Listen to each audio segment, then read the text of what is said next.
ಪ್ರತಿದಿನ ಆ ಕೋತಿಯು ಏಕೆ ಉಪಟಳ ಮಾಡುತ್ತಿದೆ ಎಂಬ ಪ್ರಶ್ನೆಗಳು ಮೂಡಿದ ನಂತರ ವ್ಯಾಸರಾಯರು ಧ್ಯಾನದಲ್ಲಿ ಒಂದು ರಹಸ್ಯವನ್ನ ಅರಿಯುತ್ತಾರೆ. ಆ ರಹಸ್ಯವೇ ಪ್ರತಿದಿನ ಬಂದು ಕಾಟ ಕೊಡುತ್ತಿರುವ ಕೋತಿಯು ಸಾಕ್ಷಾತ್ ಹನುಮರೆಂಬುದು.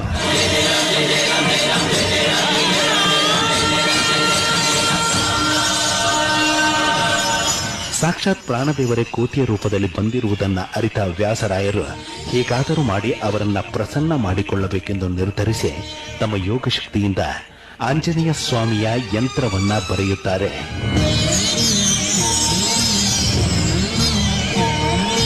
ಆಂಜನೇಯ ಸ್ವಾಮಿಯ ಜಪದೊಂದಿಗೆ ಆಂಜನೇಯ ಸ್ವಾಮಿಯ ಯಂತ್ರವನ್ನ ಬರೆದ ನಂತರ ಒಂದು ಅಚ್ಚರಿ ಎದುರಾಗುತ್ತೆ.